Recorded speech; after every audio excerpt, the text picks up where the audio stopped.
As residents and visitors enter the lobby of Stevenson Oaks, they're greeted by two historic local Fort Worth natural landmarks, the Turner Live Oak and the banks of Bear Creek. Each location has a unique story that is important to Texas and Fort Worth. The first painting is 5 feet by 7 feet, entitled In the Shade of the Great Oak. The painting depicts the Turner Oak, a historic live oak tree in Fort Worth. As residents and visitors enter the building, they're invited to gather and commune beneath the welcoming boughs of this powerful live oak tree. Charles Turner, one of the founders of Fort Worth, opposed the secession of Texas from the Union when the war between the states broke out. However, when the state voted to secede, he abided by the majority decision. But when the Confederacy demanded that its citizens exchange their gold for Confederate notes, Turner chose not to follow this directive. Instead, he buried his gold under a live oak, which was growing on the farm he had settled in 1851. After the war, when Confederate notes turned out to be worthless, Turner returned to the tree, dug up his stashed gold, and used it to restore Fort Worth to prosperity.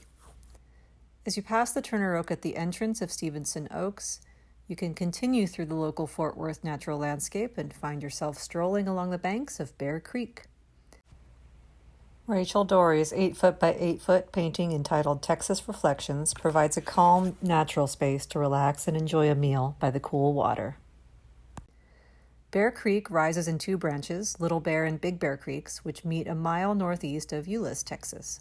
Bear Creek runs southeast for 10 miles to its mouth on the West Fork of the Trinity River, south of Irving and northeast of Grand Prairie. The surrounding flat terrain with local shallow depressions is surfaced by clay and sandy loam that supports water-tolerant hardwoods, conifers, and grasses. Bear Creek was an early champion of equality and freedom, providing a home to one of the oldest freedmen communities in Texas. Jim Green, a former slave, purchased land near Bear Creek in 1878. By the early 1900s, 9 African-American families owned their own land in the community at Bear Creek. Green and the other residents established Shady Grove Christian Methodist Episcopal Church in 1884, and later in 1917, a school building, which was on land donated by Jim Green to the community.